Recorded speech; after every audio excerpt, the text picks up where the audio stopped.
Travolting presents The Fraser's Edge. Hosted by Jeff Sweeney and Stuart Elmore. Covering Crash. Enjoy the episode.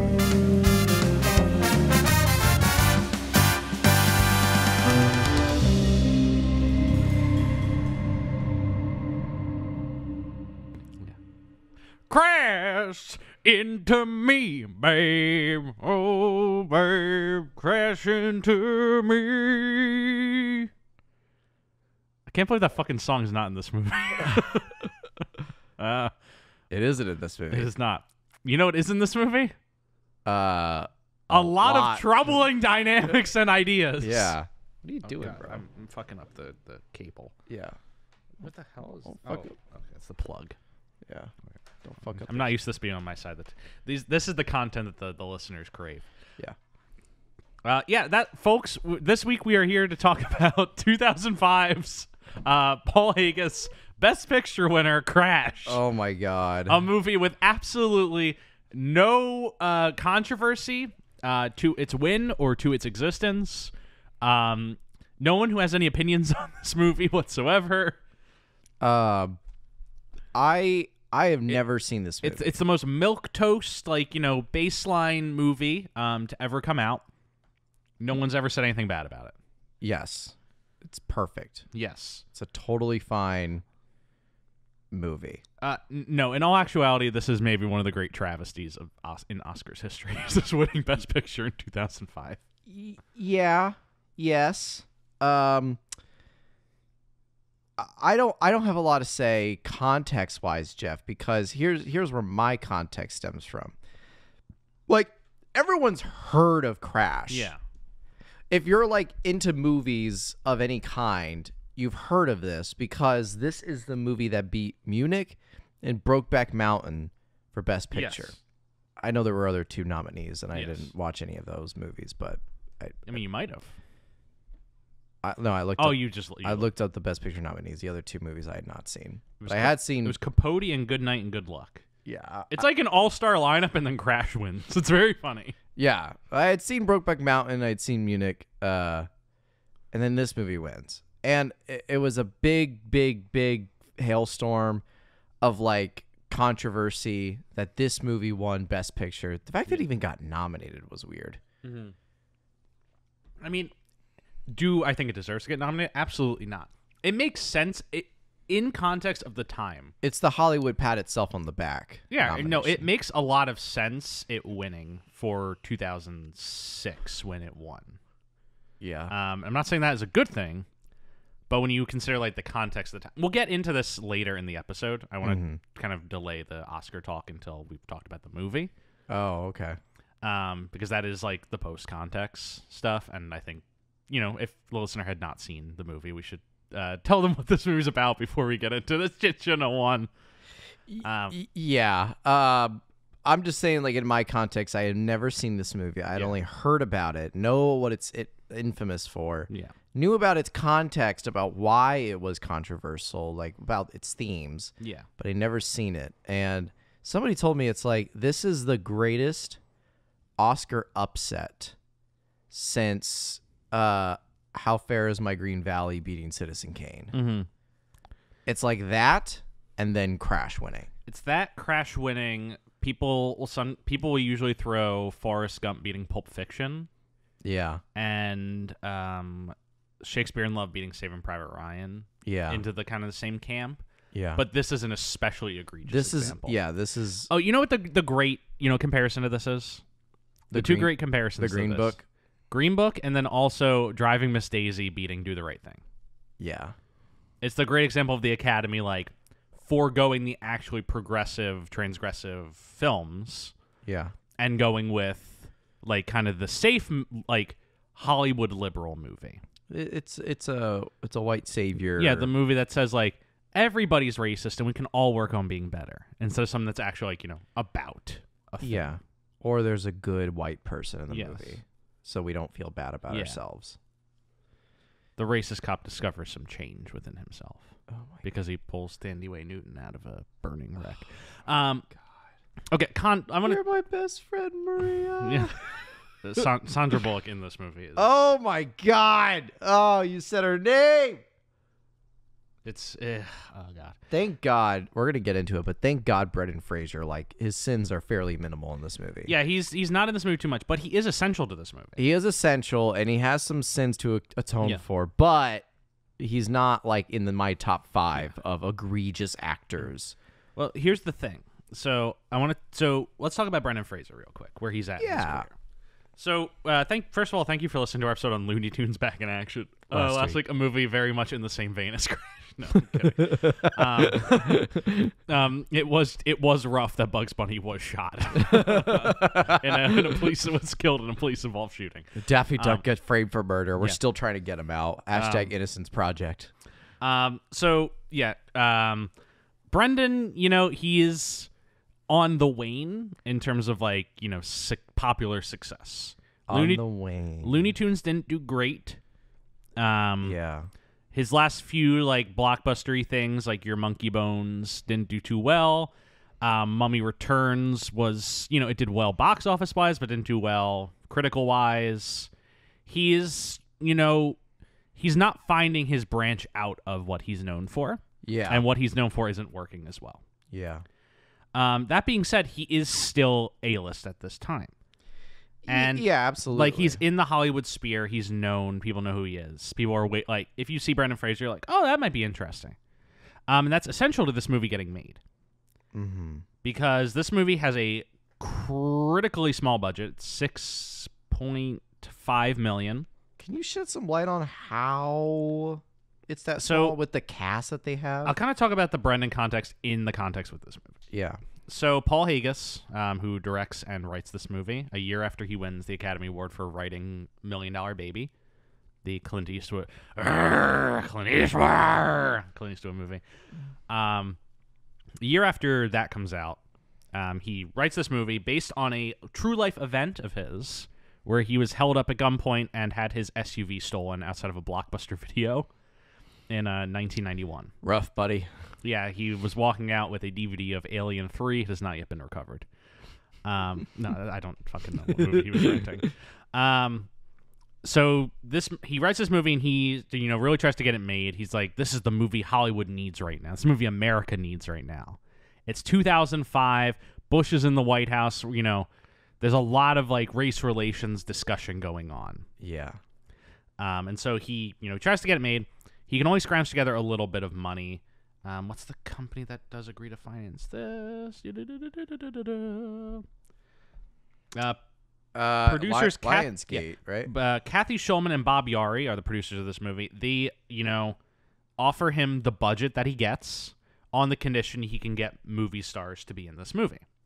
Mm-hmm. Don Cheadle's the first to sign up and become a producer on this. Mm-hmm. Brendan Fraser is basically the final one who's cast, but he's the one who gets the movie a green light. Really? This movie doesn't get a green light until Brendan Fraser signs up. Really? Which I think is just essential to our discussion of this movie. Crazy. Where you have Terrence Howard, Don Cheadle, Sandra Bullock, Jennifer Esposito. You have all these other stars, and it's Fraser. Here's the thing. What do all those other stars have in common that Brendan Fraser does not? They're all Academy Award nominees? No. What? He's a white man. Well, yeah. Oh, so is that really that dumb? I don't know that for certain, but I think there's something oddly suspicious about the fact that I don't know. That seems so dumb. That seems Stuart, think about what this movie's about. I know this movie's so dumb. It would fit so perfectly with the narrative of this movie. If the only way this thing gets greenlit is if they cast a white dude. Is until the A-list white male star gets cast. I think there's something to that. Yeah. Now, I this is apocryphal. I don't know that for certain. I know that Brendan Fraser is the thing that gets this movie greenlit. And besides Matt Dillon, he's the only, prominent white male actor in this movie, and Matt Dillon is not a big name. Yeah. Sorry, Matt Dillon. I loved you in Capote. Or come over to your house and fucking curb stomp you. Yeah. Matt Dillon in this movie. Academy Award nominee for this movie. For this movie? For this movie. He got nominated for this movie? There's one performance in my- this movie that I would not have been upset if they nominated. Oh, is that Michael Pena. Yeah. And no, I agree. instead nominate Matt Dillon as the racist cop who finds the light. who has like not a heart of gold, maybe a heart of bronze. The one who walks into every scene and it's just like, I'm racist, and like punches someone in the face. Yeah. But no, Brennan gets this movie greenlit. The movie does keep getting, delayed and cycled through. A few actors drop in and out. Heath Ledger and John Cusack are at various points attached. They also... Thank God. I didn't get it. But it's Lionsgate that funds this movie? It's those producers through Lionsgate. Okay. And so this movie does get made on a $6.5 million budget. It's shot in 32 days. You know who else is in this movie, Jeff? Who? You're not going to believe it when I tell you. Hit me with it. You're going to say it's Ludacris. Oh, yeah, Ludacris is in this movie. Ludacris Off of Too Fast, Too Furious. is in this movie. We're going to talk about Ludacris in a little bit. Let's table the Ludacris corner. The Luda corner for a second. So he gets shot in 32 days. $6.5 million budget. Paul Haggis has a fucking cardiac arrest midway through production. Delays treatment to finish the movie.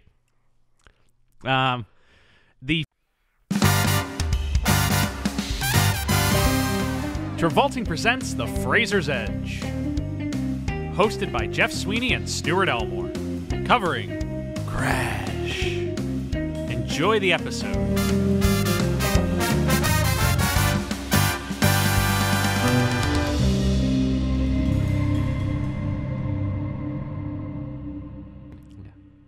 Crash into me, babe. Oh, babe, crash into me. I can't believe that fucking song is not in this movie. It isn't in this movie. It is not. You know what is in this movie?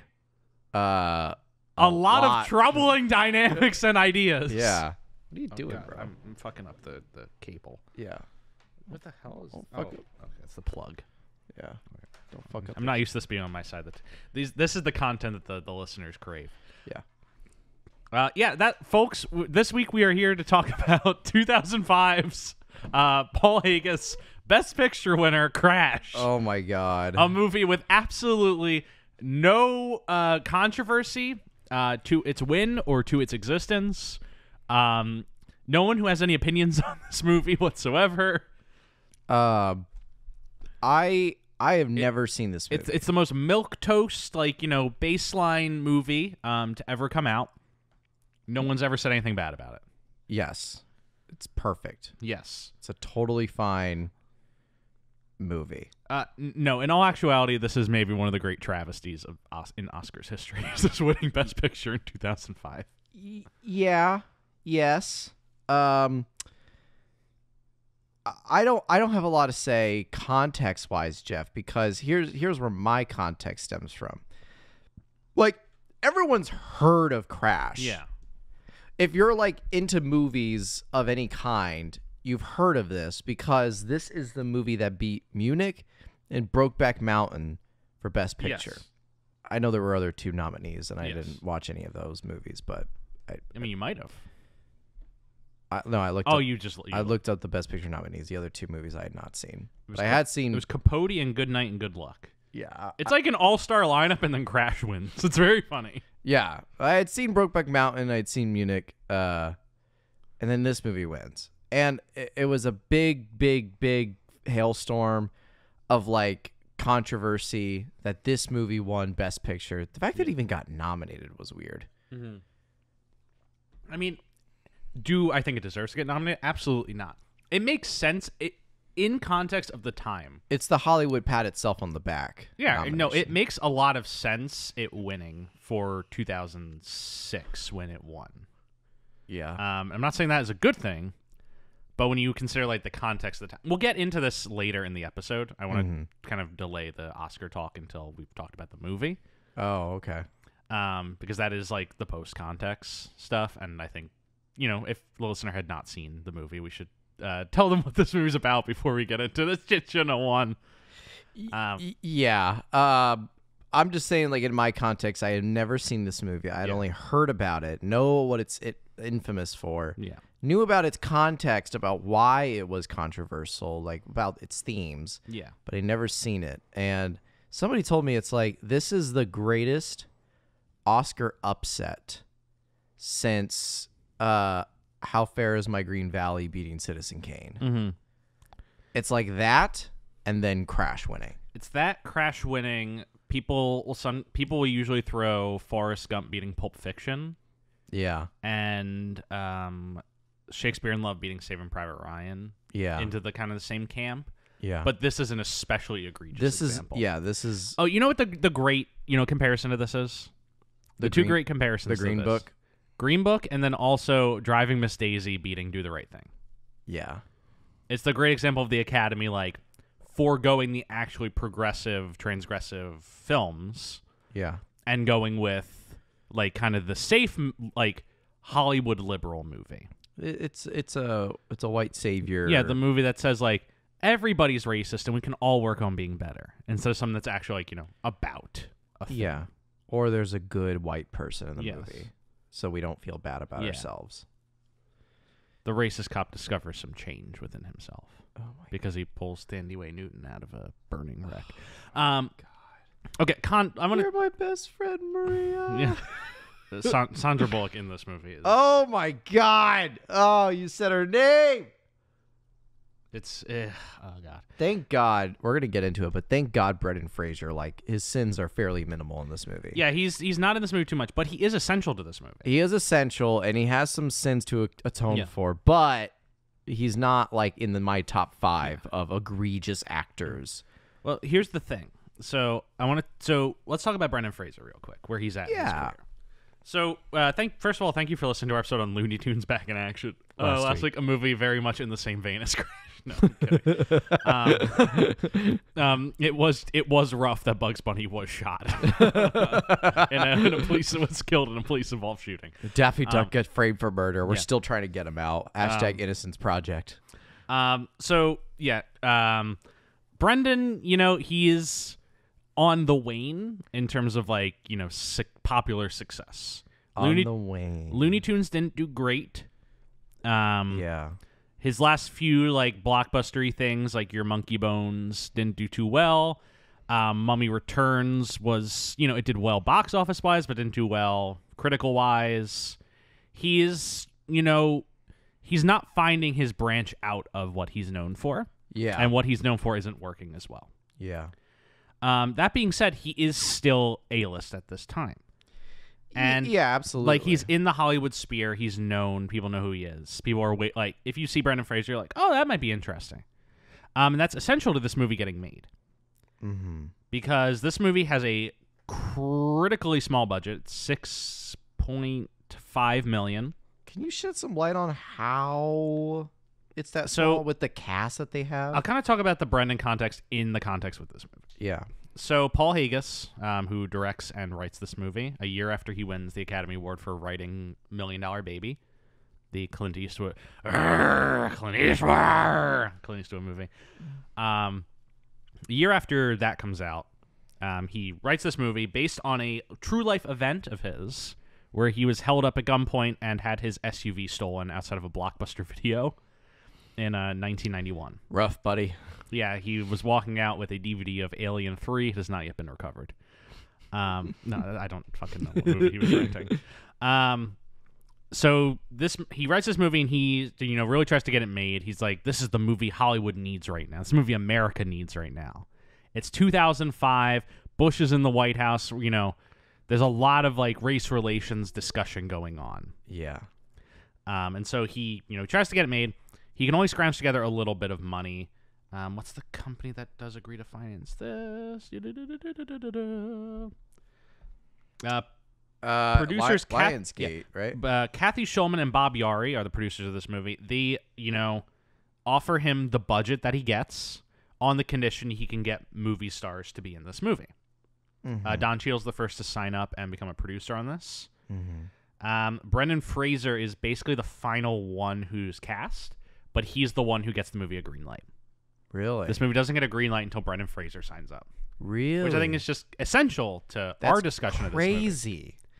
Where you have Terrence Howard, Don Cheadle, Sandra Bullock, Jennifer Esposito. Like, you have all these other stars, and it's Fraser.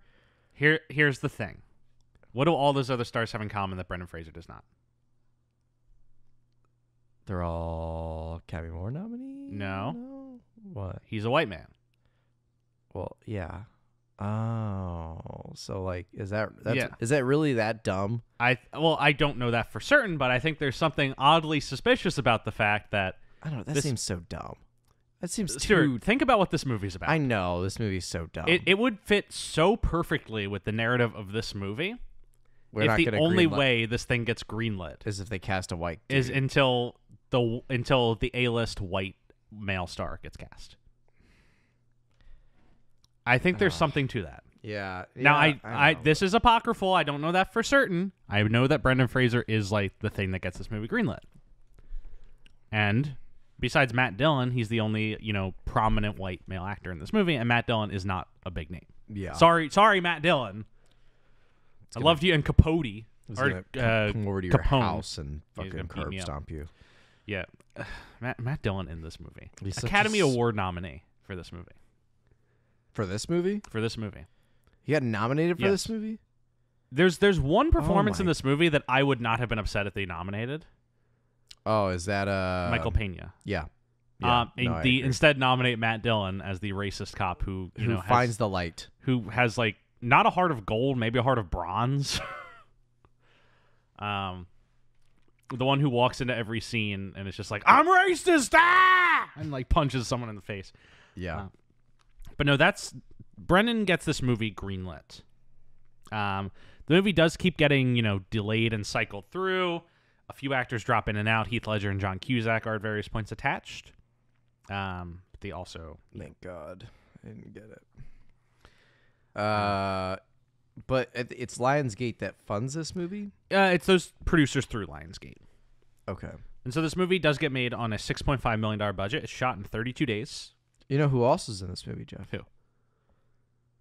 You're not going to believe it when I tell you. Hit me with it. You're going to say it's Ludacris. Oh, yeah, Ludacris is in this movie. Ludacris Off of Too Fast, Too Furious. is in this movie. We're going to talk about Ludacris in a little bit. Let's table the Ludacris corner. The Luda corner for a second. So he gets shot in 32 days. $6.5 million budget. Paul Haggis has a fucking cardiac arrest midway through production. Delays treatment to finish the movie. The film, a lot of the interior is at his own house. Oh It's his car used for a lot of the driving work. The Lincoln? Not the Lincoln, but I can't remember which car. I think it's the yellow shit thing that they drive. I can't remember. Oh, yeah. Pay cuts. The entire cast, gets deferred salaries and pay cuts. I'm sure they make a decent amount of money on the back end. But this movie is like an honest to God, indie, scrounging together for money. I just want to know how deal. the actors get paid. Like Brendan Fraser's deferred pay. Really? Yeah, they all got minimum, Minimum SAG rates, minimums, yeah. and then deferred pay if the movie made money, which it did. Wow. This movie simultaneously makes a lot of money, but not a lot of money. Right, because you have to think of all the debts that he owes, probably. Yeah. Well, this movie makes a lot of money for its budget level. It does not make a lot of money if you're considering the grand, right, but the even grander scheme of Hollywood. Think about it, even at the end of the day, all the money he probably owes to people. Oh yeah, the second this thing probably crossed 50 million, he probably Brendan had to probably shift got out. his million. He probably had to shift out a lot of cash.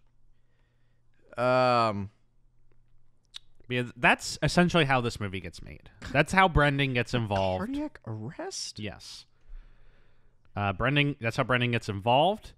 And even though he is, the A-list actor who gets this thing off the ground, and, he's still atoning for those sins today. Oh my God. I just found a IMDb trivial thing. Yeah.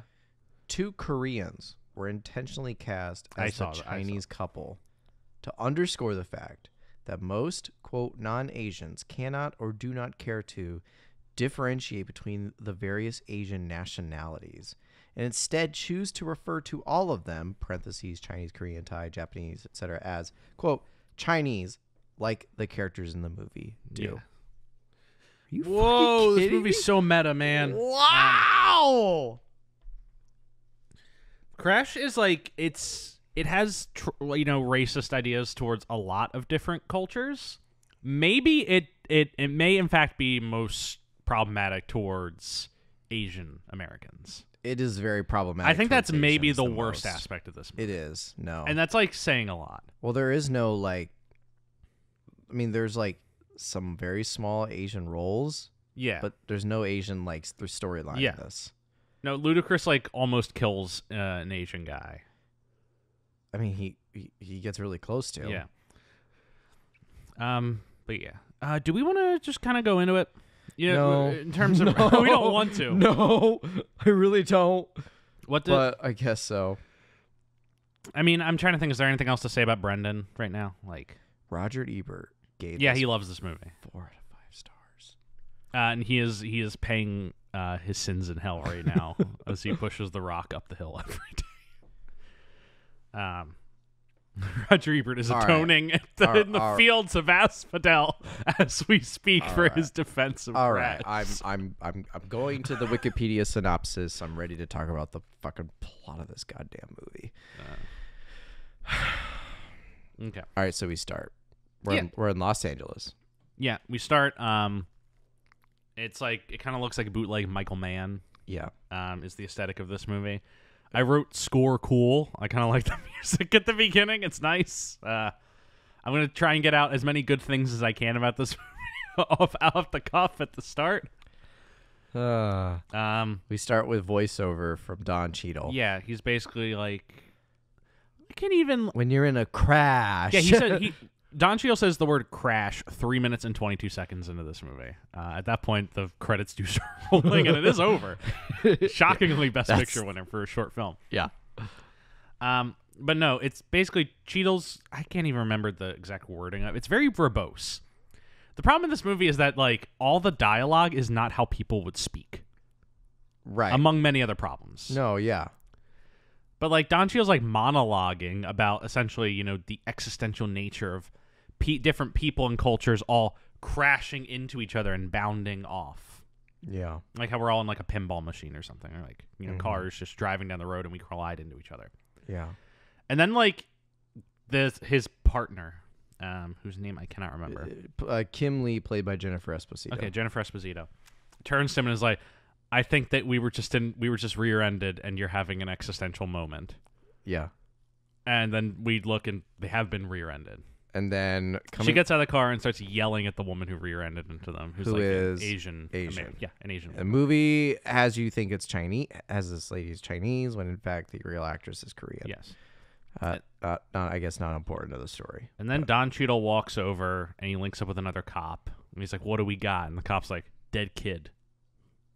And then I want people to bookmark the Asian driver, though. Yes. Because she will be coming back. She will return. She will return. Yeah, every character in this movie is like, I understand the idea that it is a bunch of interconnected vignettes. Yeah. But some of the coincidences in this thing are a little crazy. If you got out a whiteboard and like put like dots and string connecting it all, the timelines don't add up. There's like the one part, which we'll talk about later in the movie, where like Ludacris holds up Terrence Howard and they're in a black Lincoln that just happens to look like the black Lincoln that was robbed, and a cop car just happens to drive by at that exact moment, and it just happens to be the one cop who was at the other incident. And it's like the craziest series of coincidences to ever occur. In Los Angeles County. Yes. Where 7 million people Los live. Angeles. Los Angeles. But, Cheadle... Cheadle sees a dead kid. And then we see the title, Crash. We then cut back the day before. First plot line is Sean Tube, right? It's the first thing we see is him trying to buy that gun. The first thing we see are the Brendan Fraser and Sandra Bullock, because what we first get is we get Ludacris and who's the other guy's name? Ludacris, who is playing I think it's Anthony. Yeah. Oh no, we do get the gun scene first. No, we don't. I have it in my notes. Sean Tube and wait, no, you're right. I'm just going off the Wikipedia, man. You're correct. I wrote Sean Tube because he was in the opening credits, not because his scene came first. Yeah. It's Ludacris and then his other partner, Peter, played by, I cannot find the actor. Oh, Lorenz Tate. Lawrence Tate, yeah. Lawrence Tate, playing Peter. So Ludacris and Lawrence Tate, Anthony and Peter are coming out of a restaurant. Yes. And Ludacris is going on this rant about, like, we got the worst service ever because the waitress clocked us and as being black, and the stereotype is black people don't tip, so she gave up from the get-go. And Peter's like, you know our waitress is black, right? And it's like, that doesn't mean she can't recognize stereotypes. And, like, the movie's already starting Ludacris off as, like, the... When I say this, I'm only saying this as, like, this is what the movie wants you to think. Yeah. The movie wants you to think that Ludacris is, like, your typical black man from the impoverished neighborhood who has been through it all to the point where he thinks he knows more than your common person, and that he's become like a nihilist of... Yeah, and what the scene's also trying to do, and why I think it's so dirty what it does immediately after... Yeah, because... is like the whole structure of the scene is that Ludacris is very cognizant of racial stereotypes. Yes. And is like pointing them out, and he's like, you know... because he sees Sandra Bullock, and she kind of like nuzzles up to Brendan Fraser when she sees the two black guys walking towards And he her. points it out. And he's like, yeah, you know, just, you know, look at that. White people see two black guys walking around in their neighborhood. It's like, we don't look like we're dressed up like gangsters, They right? immediately think that we're going to rob them. Right.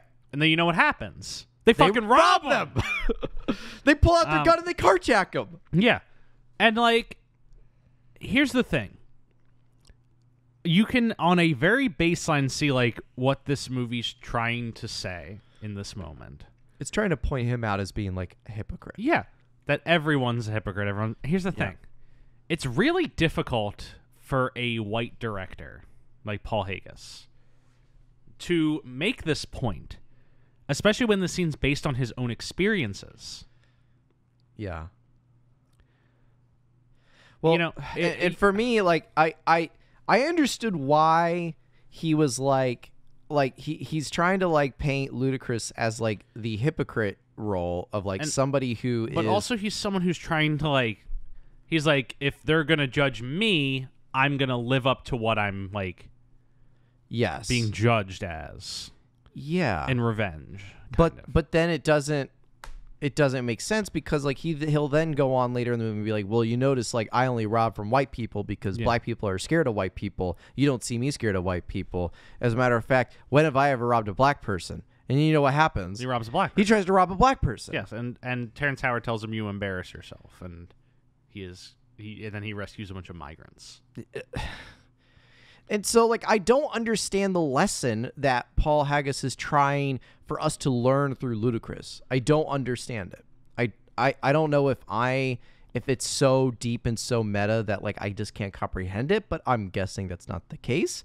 I'm guessing that you had what I think is an interesting scene planned in your head, where it's like you have two young black men who are hyper aware that they are being stereotyped by their surroundings, and then just kind of giving up on that reality and falling into that stereotype.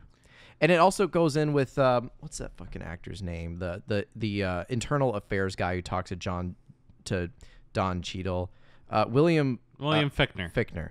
When he has a scene with Don Cheadle and he's like, fucking black people, am I right? He's like, what do you mean? And he goes in this whole tirade about, like, well, you see, like, the incarceration rate being, like, extremely high for black men as opposed to white men. And that goes into, like, you know, impoverished neighborhoods, poor education, bad upbringings, and all these things, and a prejudicial judicial system. But that being said, it's like, you guys know that, and yet you still fumble the ball. It like that, but that doesn't make any sense though, then, because it's like you're saying that these people have good reason to do that, but yet they should learn not to do that.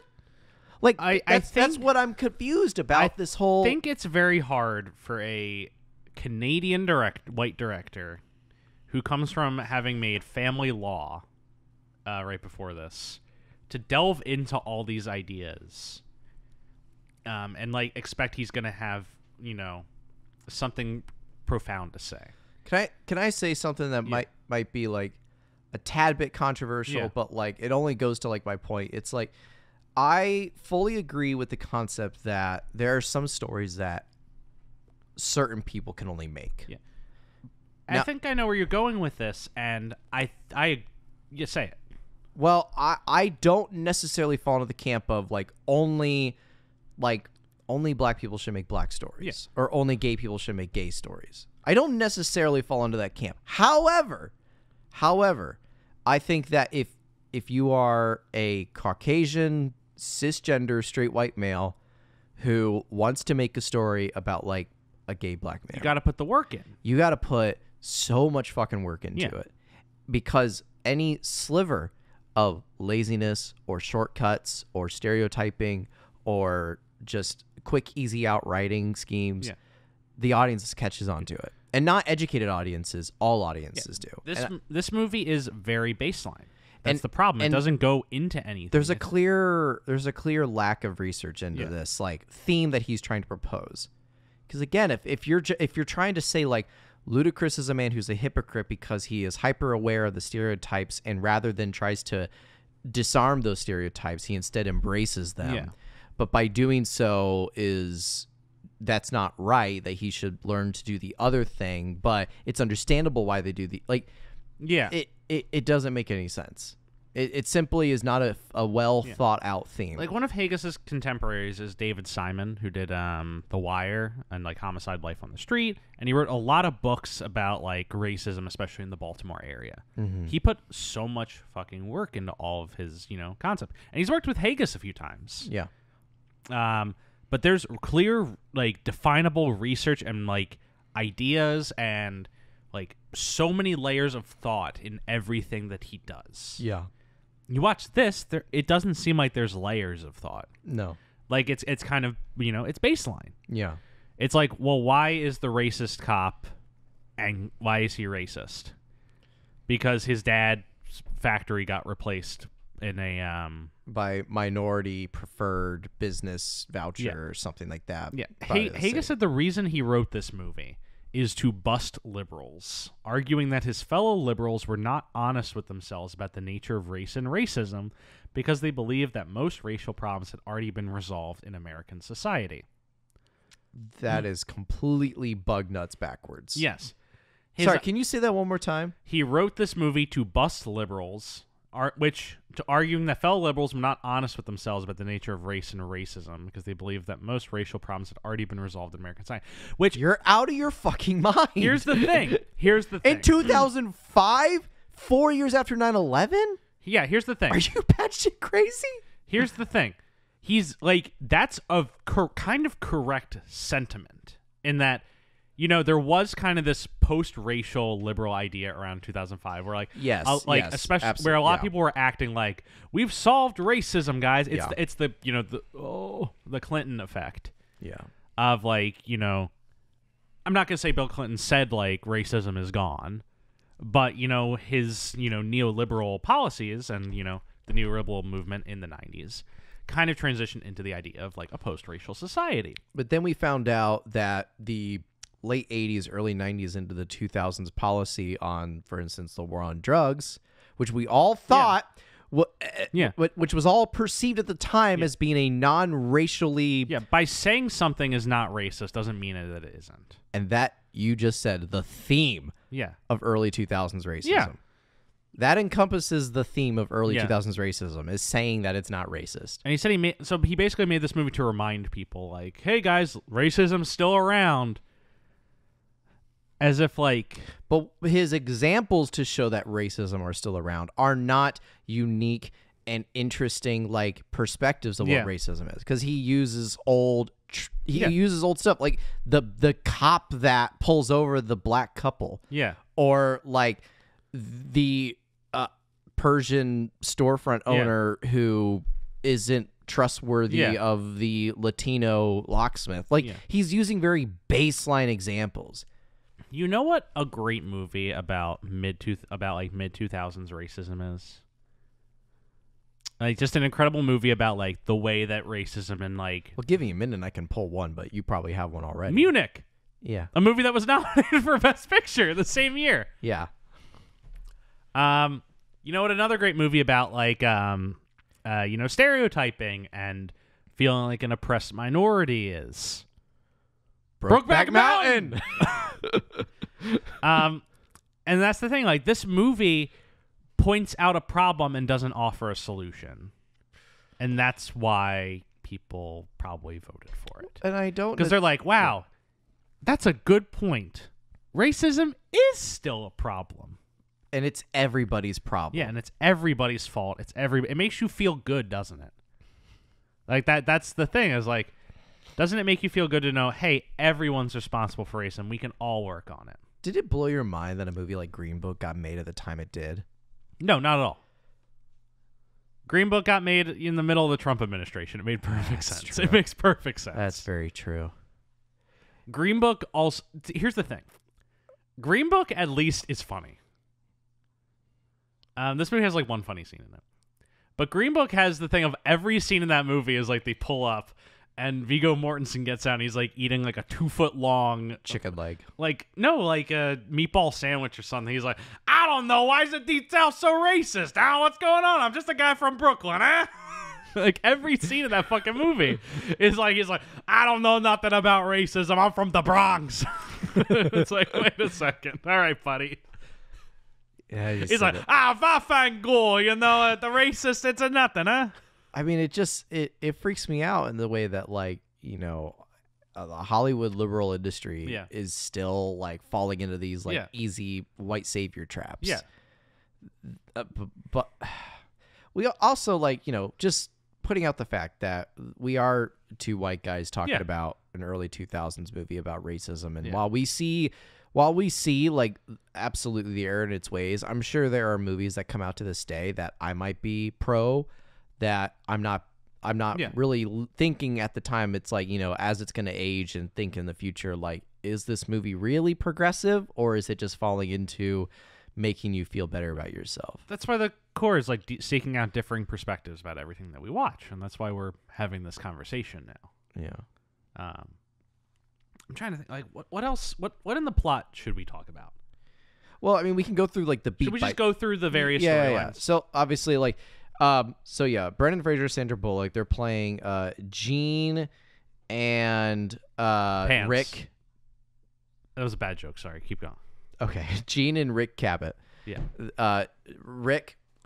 Ricochet O'Connell. Yeah, is the district attorney of Los District Attorney Angeles. played by Brendan Fraser. He's district attorney for Los Angeles County. They're walking down the street, and this is when Ludacris and Lawrence Tate carjack them, steal their car, drive off. And they're driving away, and as that's happening, they drive by Don Cheadle and his partner, who are investigating a homicide. Yes. Where this is a black police officer got shot by a white police officer. And it's already, this is a very... They're both undercover cops. I didn't catch that. They established that they're both undercover cops, so like they're not dressed in their like cop outfits. Or they're just detectives. Like, why do you... I don't get it. But whatever. And so, yeah, they're investigating the shooting of a black cop by a white cop, and they established that this white police officer involved has killed 2 other black men prior. Now they've all cleared him. Every time he like this happens, he gets cleared, but barely.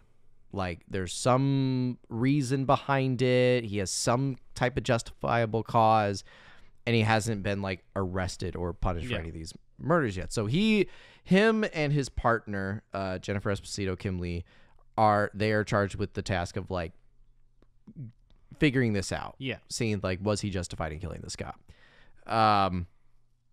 Meanwhile, so that's going there. Then this is when we go back to Brendan Fraser, Sandra Bullock at their house. So Sandra Bullock is maybe the worst performance in this movie. That's not even maybe. She is the worst performance in this movie. She is the worst performance in this movie. Like, I just like, what is Sandra Bullock doing where she signs up for these movies? Crash and then The Blind Side. Like, what are you doing? What are you doing? Is Sandra Bullock somebody who, like, any role that she can take to prove that she's not a racist, she, like, grabs? I mean, I'm not gonna, say what you want to say, Jeff. She, like, I get the vibe from her that she's just, someone who, like, really, she just kind of doesn't want to be racist, and she wants to, like, say, if she sees an opportunity to be like, this is a great point, we should do this, she'll say it, but she's not like, she like Paul Haggis, she's not really thinking much deeper. Because she's thinking about the cheese. She wants a cheeseburger instead of a steak. She doesn't want to chew on these things. She just wants, like, the easy. I don't know what I'm trying to say. Well, no, because I said this too. I watched this with my girlfriend last night, and I said this about Sandra Bullock's character, where it's like, if you had to put, like, a description about this role for an audition tape, do you know what that description would be? What? Racist bitch. Yes. That's all it is. She's a racist. Yeah. Wife of a wealthy district attorney. Yeah. Who treats people like shit around her. And so they're getting their locks changed. Yeah. And it's being changed by Michael Pena. Who has, like, some tattoos. Yeah, and some tattoos. And she, in all her subtlety, walks up to Brendan Fraser like, I want the locks changed again in the morning. Yeah. And, of course, and she's like, I don't want that gangbanger changing our locks and telling all his homie friends to come in. And, of course, Michael Pena hears this. Yeah. And he's like, all right, the locks are changed. He put the keys down. He walks out. Yeah. The one storyline that I can, like, stomach in this movie. Oh, Michael Pena is incredible in this movie. He is incredible. He's remarkable in this movie. It's a beautiful performance. And it's sad that he gets lumped in with these jokers. Yeah, and it's sad he gets lumped in. And his storyline kind of ends in, like, the shittiest fucking scene of the movie. Yeah. With Mr. Farhad, who we'll talk about shortly. Oh God, I don't want to go there. So, I really don't want to go there. I really don't want to go there. The next scene is I think that plot line disturbs me the most. Yeah, that's the worst. I mean, there's so many. I don't know how to say the worst offender in this movie. That is full of worst offenders. But anyway, the next scene is that Sergeant John Ryan, who's the Matt Dillon character, Academy Award nominee for this performance, is searching for Fraser's car. Yeah, and he's with his new partner, Thomas Hansen. Thomas, I think you're messing up the character name. His character name is Sergeant Definitely Not a Racist. Yes. Definitely not a racist. Yes. Definitely He's not. Definitely good guy cop. Good boy cop. Yeah, good guy cop. Good boy cop. Don't see color. No, his name is Sergeant Goodapple. I don't see color. What are you talking about? Sergeant Goodapple spelled G-U-D space A-P-P-E-L. Good Apple. It's like German or something. I don't fucking know. And then, Matt Dillon's playing Bad Apple, B-A-H space D space A-P-P-E-L. Yes. Bad Apple. John Ryan, who's been on the force for like 18 years. Tom Hansen, who's like new to the job. Yeah, and they classic. They pull over an SUV that looks like the stolen one, but Ludacris is not in it. Instead, Terrence Howard is. Terrence Howard. And he's pitching Teriology. He's like, the flower of creation has been... Have you ever watched the Teriology video? No. Stuart. Ladies and gentlemen of the audience, just reaction. No. Stuart. We don't have time. We simply do not have time. We have a whole movie to talk about, Jeff. No, we got to talk about Teriology. I know Terrence Howard is like one of the craziest actors of this industry. Terrence Howard's a fucking lunatic. He is a lunatic. I do have to say this for the audience. So Jeff and I both live in Chicago, Illinois. We do. We both work in the film industry. And while him and I were both not working at the time when the Showtime TV series Empire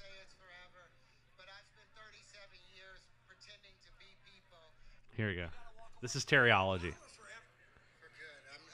Everyone keeps trying to tell me don't say it's forever, but I've spent 37 years pretending to be people so that people can pretend to watch and enjoy what I'm doing when I've made some discoveries in my own personal life with the science that Pythagoras was searching for. I was able to open up the flower of life properly and find the real wave conjugations that we've been looking for 10,000 years. Why would I continue, walking on water for tips when I've got an entire generation to teach a whole new world? That's a big... What? What? He's opened up the Flower of life? He's opened up the flower of creation, folks. He calls it teriology, and the core of it is that wait, let me find it. How many followers does teriology have? One, his name is Terrence Howard. I'm gonna look up Terrence Howard. Oh I think the core of it is 1 × 1 = 2. Okay, yeah. The core of his belief is that 1 × 1 = 2. And he says the media is lying to you by saying it doesn't. Yeah, Terrence Howard, Stuart, grade A lunatic. As we know, 1 + 1 = 2. Yes. 1 × 1 = 1 because it's one time. Yeah. He said, how can it equal 1? If 1 × 1 = 1, that means that 2 is of no value because 1 times itself has no effect. And that's the core of teriology. Anything times 1 equals itself, though, Terrence. One phone multiplied by itself, 1. No, not even one phone. Itself. It's multiplied by 1 derogatory of itself. Yeah. We're not doubling it. We're multiplying it by the single value of the object. Yeah, and it is already 1, so it's 1 phone. Anyway, I think teriology is maybe the funniest thing to happen in modern. My only point... I have a story... Say it on the air. You coward. Say it on the air. I air. have a Terrence Howard story. Not myself, but, I've heard through the grapevine. Well, what I was telling the audience was we live in Chicago. We work in the film industry. Yeah. And we were not around when is it Showtime series? I don't fucking remember. What is Empire? Empire was filming. The show of which Terrence Howard being one of the main leads. Yeah. And we know a lot of people who worked on that show. Yeah. And I've heard some stories. Yeah. Have you heard some stories? I know. I have a really good story. I don't think I can say it on air. I mean, I'm gonna say it. No, don't cut. Just so we have this for posterity, but you should cut this out. Yeah. I have a story that Alex Wilson was telling me. He went into. Hold on. I actually do need to cut this out, so I am actually going to put down the timestamp. Yeah. 4100. Yeah. Okay. Alex Wilson was telling me the story that someone he knew was first team PA on Empire, and Terrence Howard was refusing to come out of his trailer, and they sent the PA in there to get him, and they walked in. He's sitting on the floor like this, with whiteboards of equations around him. And the guy's like, "Hey, Terrence, we're ready for you," and he turns around like fucking looking stressed, and he turns to the PA and he's like, "Guys," he says, like, "Alex, do people think I'm crazy?" and the PA is like, no, just need you on set. That's the story that I heard too. Yeah. We can get back. All right. Where did I just leave That's off? only 1 minute. Wait. Okay. Well, you were saying a Terrence Howard story. Yeah. I don't think I can say it though. Anyway, so Terrence Howard gets pulled over, and Tandy Way Newton is in the passenger seat. Plays his wife. Yeah, he's a television director named Cameron. They just came from an award show. Yes. She's a little drunk. He isn't. And they're driving behind them, and the young officer, good boy, is like, no, good apple. Good apple. It's like, we know it's not the car. The plates don't match. And then he shines his spotlight, and you see Tandaway Newton lifting up her head like as if she was giving him a blowjob in the front seat. Yeah. And so Officer John, Bad Apple is like, oh, I'm gonna ruin these bitches' night. Oh, yeah. Whoop, whoop, whoop. And then turns his lights on, pulls him over. Terrence Howard, Tandaway Newton, they play it off cool. They're like, oh, whatever. And so, John Ryan walks up. He's like, I need to see your license and registration. Keep hands where I can see them. It's like, I'm going to need to reach for my registration in the glove compartment. Is it all right if I do that? So he does that, gives it to the cop. John Ryan walks back, says, process this, comes back. He says, like, we haven't been drinking tonight, officer. Like, I'm totally fine. We just came from an award show. And he's like, I need you to step out of the vehicle. Things start to escalate. This plays as a tale as old as time. Yeah. That we all know about. To cut to the chase, like, they pull them both out of the vehicle. Tandaway Newton is mouthing off at the officers justifiably. She's like, why are you guys doing this? Like, he didn't do anything wrong. So it's like, hands up against the vehicle. Yeah. We're going to do a search. John Ryan searches Tandaway Newton and assaults her. Yeah, he molests her. Yeah. He sticks his hands in her crotch. Yeah. And Terrence Howard can only watch. Yeah, he doesn't do anything. And he says... And she's like, do something. And he's like, no. And John Ryan's like, well, you can just apologize to us and we'll let you off with a warning. Yeah. Or if you give us any more cause, we can bring you in. And Terrence Howard's like, we're sorry, officer. Yeah. And then he lets him go. Goes back. And then when we cut back later to them at the house, she's obviously pissed at him. She's like, how could you just stand by while that man assaulted me? I just can't believe you let him do that for your own sake. It was humiliating. And he's like, what do you want me to do? He has a gun. He's a cop. In case you haven't noticed, I'm black. And Terrence Howard's arc in this is that he's not black enough. He's like, is that what it is? He's like trying to conform. He's like conforming to a white society and losing touch with like. Because Tandaway Newton says it herself. It's like, yeah, well, it's like, at least I wasn't. It's like it's like the most black you ever were was when you watched the Bill Cosby show, which funny now, rough. And he's like, well, at least I didn't watch it with the equestrian team. Yeah. So it's like they both are kind of from like a more affluent, white-centric society. Yes. And she says to herself, like, yeah, I may not have learned to chuck and jive like you have. So it reads that the story that they're trying to make with these people is that they're not black enough and they live in a white-centric society that they conform to. And this carries later when we're with Cameron on set. Yeah. Which we'll talk about later. Which is a funny scene. It's a weird scene. Hanson, the cop, he gets transferred away from Matt Dillon. He can't get transferred for accusations of racism because his superior officer doesn't want that on his record. Yeah. So he gets transferred. Matt Dillon confronts him about it. He's like, "You knew. Be on the force for a few more years, and you'll learn. You'll learn." And oh boy, does he learn by the end when he just fucking kills an innocent black guy. Yeah. And so then the next scene is Matt Dillon goes to his insurance company. Because his dad...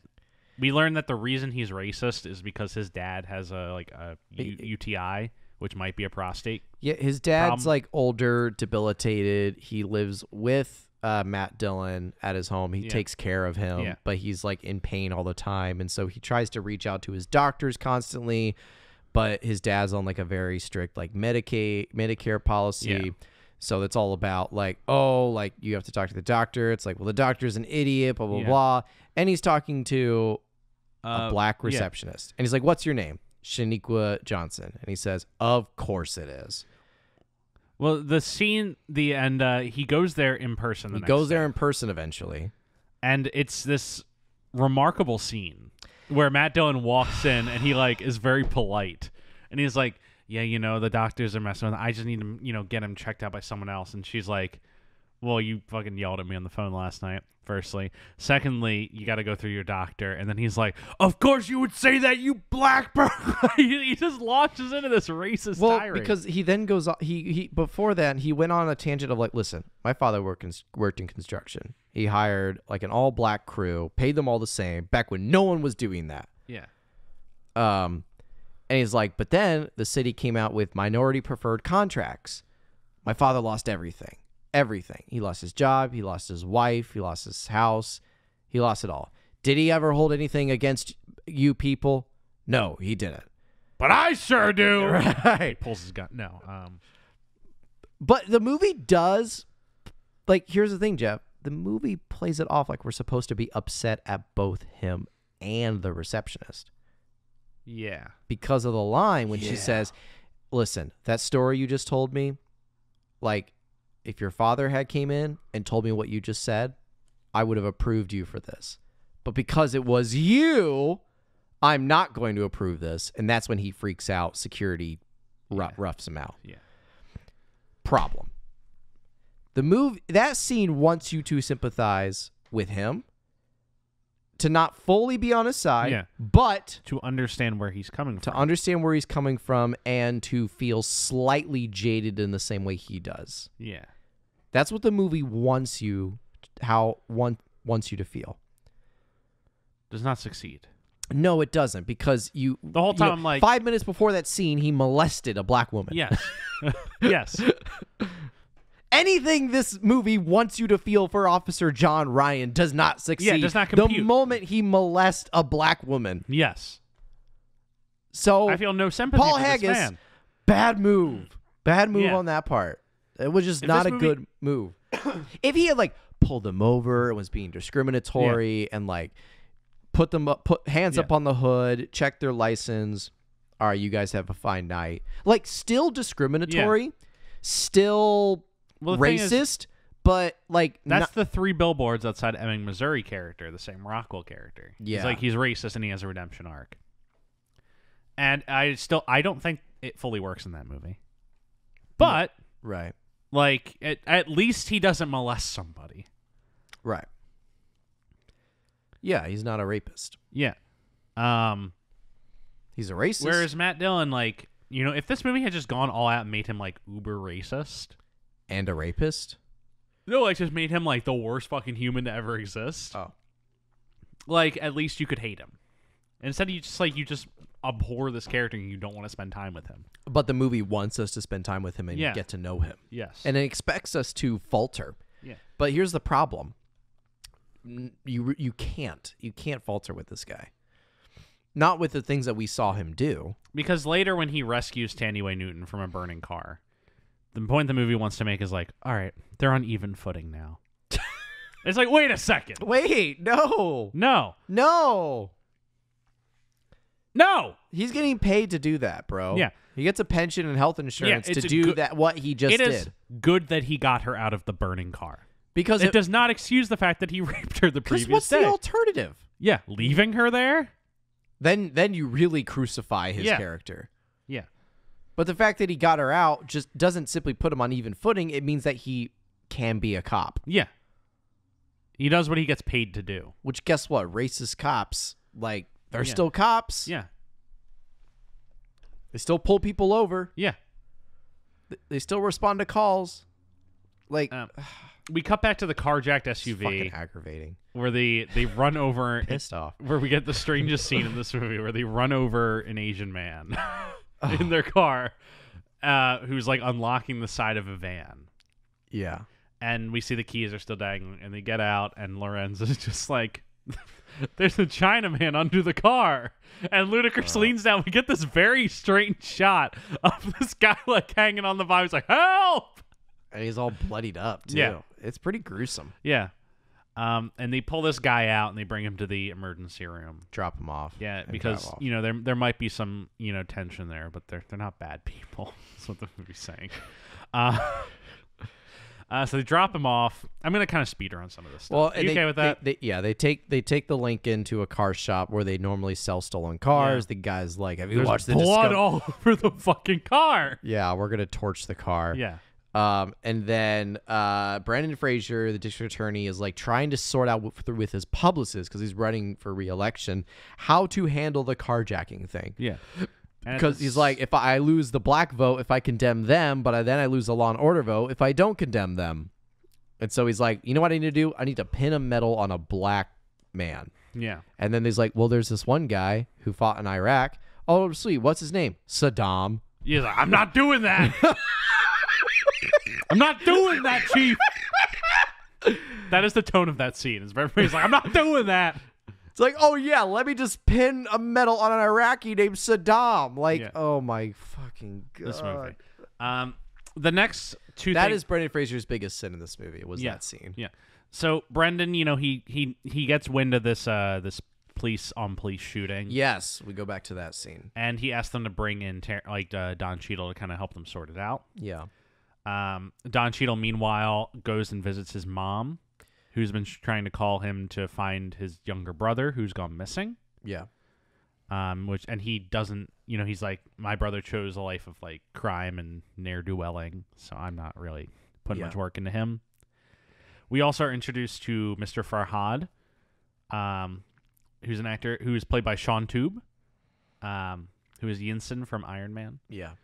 I just want to quickly shout out Sean Tube, not for this movie, but the entire Marvel universe does not work without Sean Tube's very, tender performance in the first Iron Man. Yeah. I think his performance in that is really special. Mm-hmm. He's putting in really subtle, tender work in those opening scenes of Iron Man, and the entire Marvel universe does not work without that performance. And I just want to shout him out before I very quickly go into this movie, where his character is like every stereotype about Middle Eastern people ever put into one character. Yeah. He runs a convenience store. One. Refuses to have his door fixed because Two. he doesn't understand English. Yep. Hates everyone who's not Middle Eastern. 3. Can't read his insurance policy because he didn't read English. Yeah. He buys a gun. 5. He tries to shoot somebody. Can't tell if the ammunition's real or not. 6. He's played as stupid, and it's so offensive. Quick to anger and yelling. It is so offensive. Yes. It is such an offensive I just pointed character. out 7 things that we just said. It is such an offensive character. Yes, it is. I can do his entire storyline really quick. Well, it's just sad. Yeah.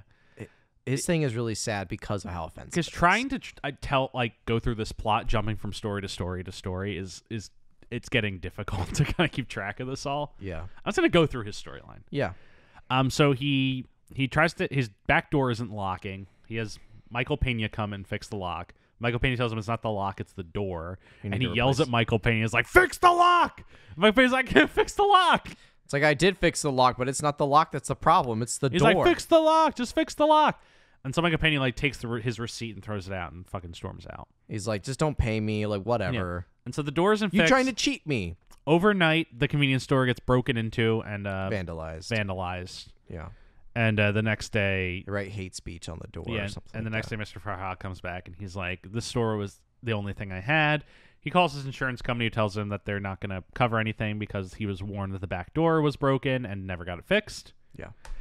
So he grabs his gun, and he goes to Michael Pena's house. His gun, which was the first scene we saw him and his daughter Doris in, they bought a gun because the store got robbed some time ago, so they bought a gun for self-defense. The daughter then buys some ammunition, and she just says, any ammunition or whatever. And so he gives him this box. He's like, that'll work just fine. Yeah. Note that. It'll be important later. And so he finds the receipt, and it's Michael Pena's address. So he goes to Michael Pena's house. Do you know any fucking locksmith receipt that has their home? Well, no, it just has the name, and he gets a Yellow Pages and finds the address. Back in Yellow Pages. Yeah. A book full of addresses and phone It's crazy that just was a thing that we had. I mean, it still is. Yeah, they still have it.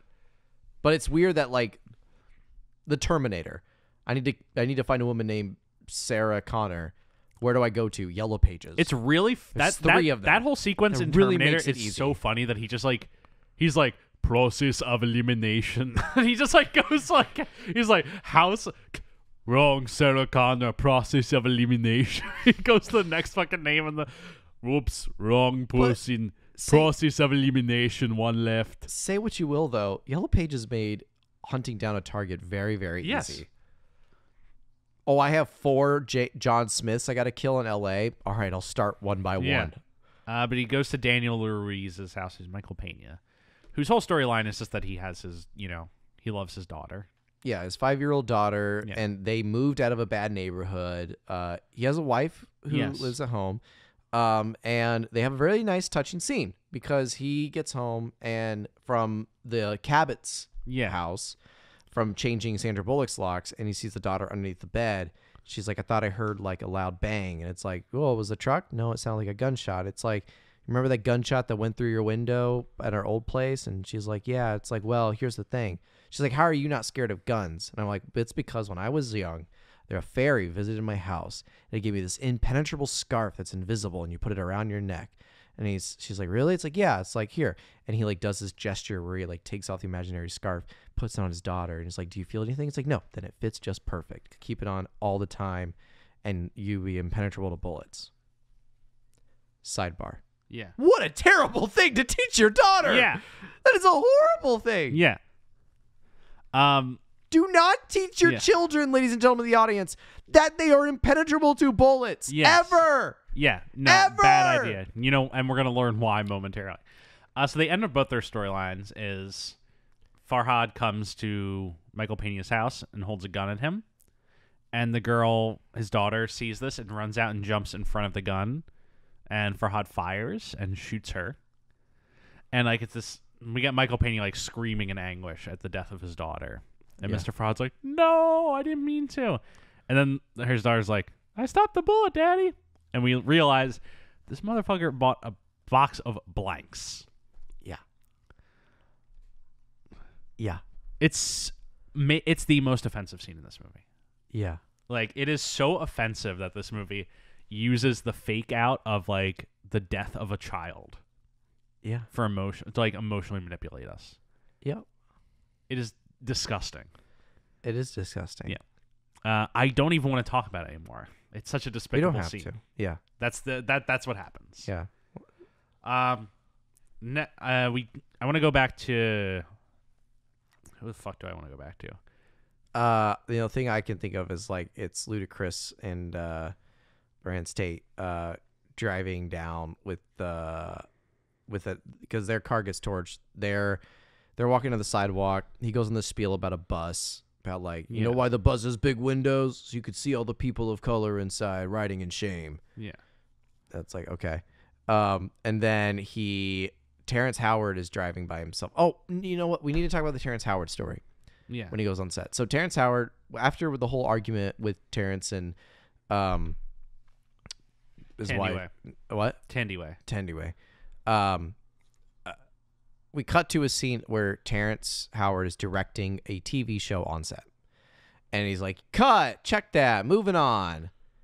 And they're like, okay, moving on, guys, blah, blah, blah, blah. And then he goes to Crafty. And one of the actors, white actors, comes up to him. And he says, hey, Cameron, you notice that, I don't know what the guy's name is. You notice that the other guy, the other actor, he's not talking black enough? Yeah. It's like, well, what do you mean by that? Well, in the script, it's written, I don't know nothing about that. Yeah. And he changes it to, I do not know anything about that. Yeah. I don't think that's black enough. Don't you think? Yeah. And Cameron at first like laughs it off. He's like, what are you talking about? Like, the audience is going to see that he's black. Like, it's fine. But then the white actor gets like sort of hostile. He's like, do we have a problem here, Cam? Yeah. Which I don't know the political structures of Cameron's job on set. Yeah. If this actor's like an executive producer and could fire him. I think at it's the any writer, second. isn't it? Oh, was it the I writer. thought it was a co-star. I think it's a writer. Oh. I think that's the idea. Oh, I missed that part. But you know what part I like in the scene is when Terrence Howard goes, all right, check the gate. We'll move on to the next shot. And all the lights on the stage go off. Because that's the thing that happens when you move on to the next shot is they turn all the lights off.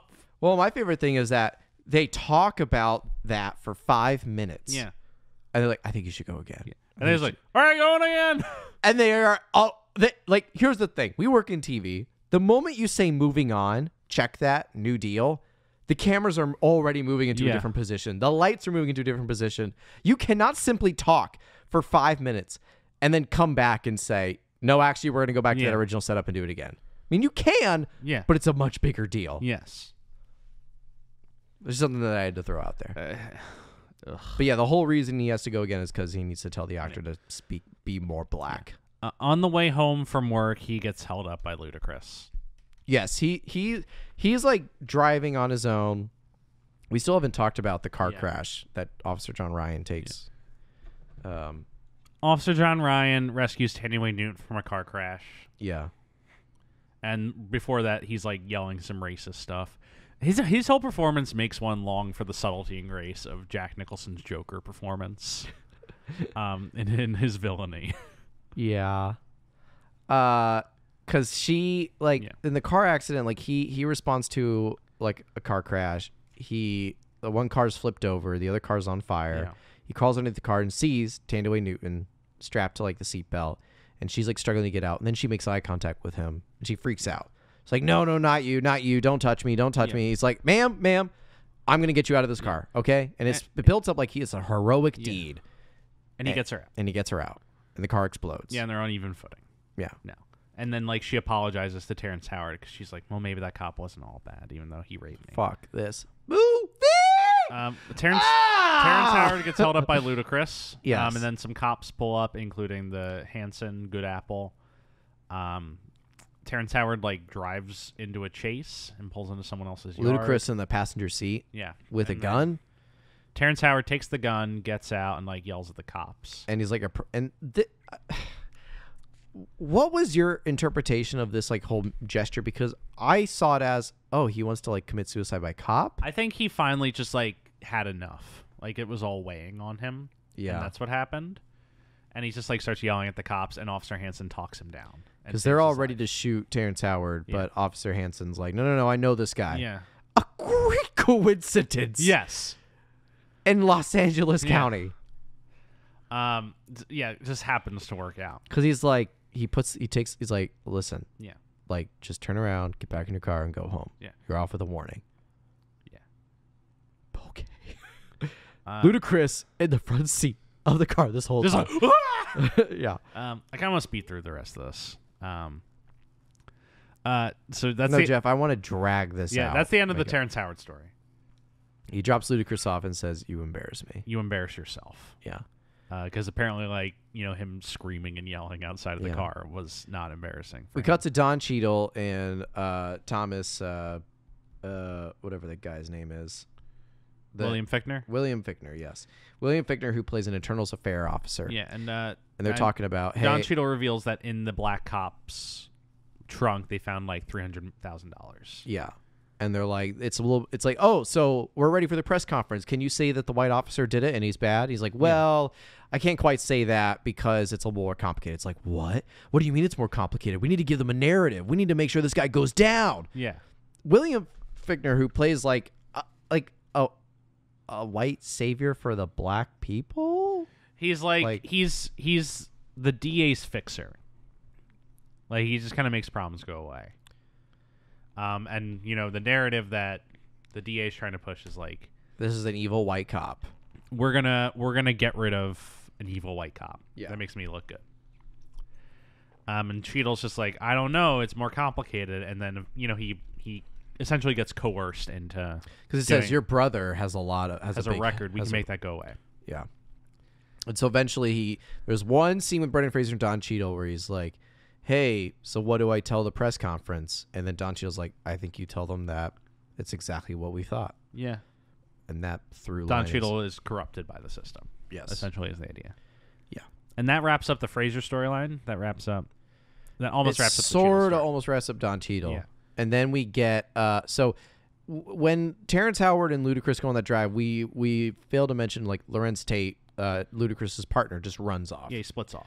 And so we cut to at night, Lorenz Tate walking on the street by himself, and then Officer Goodapple picks him up. Officer Hanson, who's off duty, not wearing his uniform or anything. He's just in his regular car going home.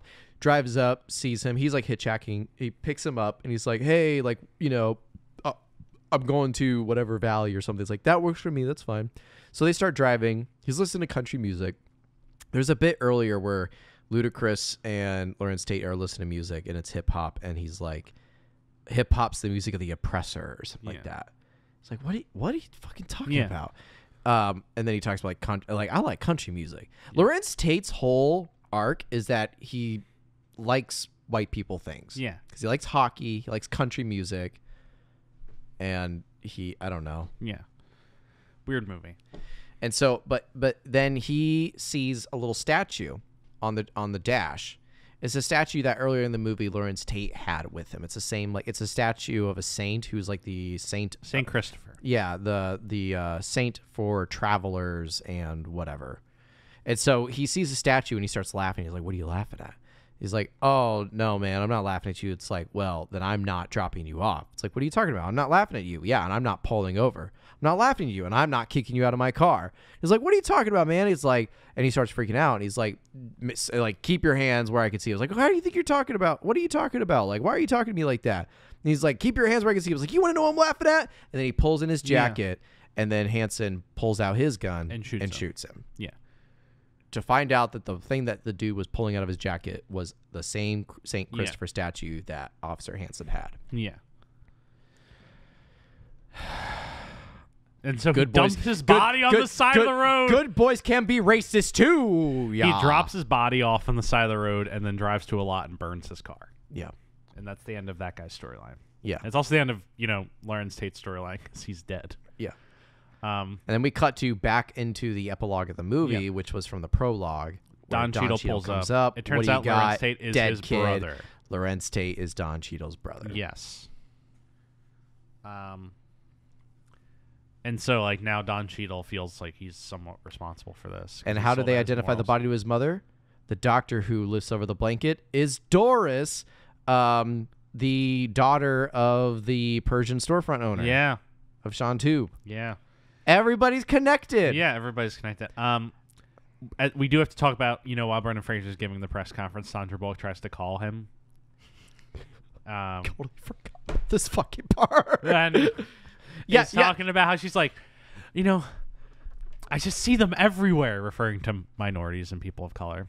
And she's like, and I'm just so angry all the time. I don't know why I'm so angry. She realizes how racist she is and immediately slips on a staircase and falls down a flight of stairs because she's so racist. Like, the powers of racism knock her down. And she wakes up at the bottom of the stairs. She's like, I was trying to call people and no one's answering. But you know who does save her? Her housekeeper, Maria. Who she wakes up in the hospital with. And then she calls Brendan Fraser again, and she's like, "I fell down the stairs, but don't worry, Maria saved me." And then she's like, "Maria, you're my best friend." And she is no longer racist. If I knew racism was so easy to cure, just knock people down the stairs all the time. Hope they either die or a minority saves them. Yeah. Okay, so the last storyline to wrap up is Ludacris. Because Ludacris... Who has the most ludicrous finale. So... Ludacris, who gets out of Terrence Howard's car, Terrence Howard, who says, "You're an embarrassment to me," runs off. And he remember that Chinese guy I hit? Yeah. His car's still there. His car's still there. So he goes in. Keys are still in the door. He gets the car, drives to the shop. No, wait. Here's the thing. I think what is happening is he's going to return the car to the guy. Like, that's the idea we're going with. That seems like the simple, solution to racism this movie. That this man learned to be better.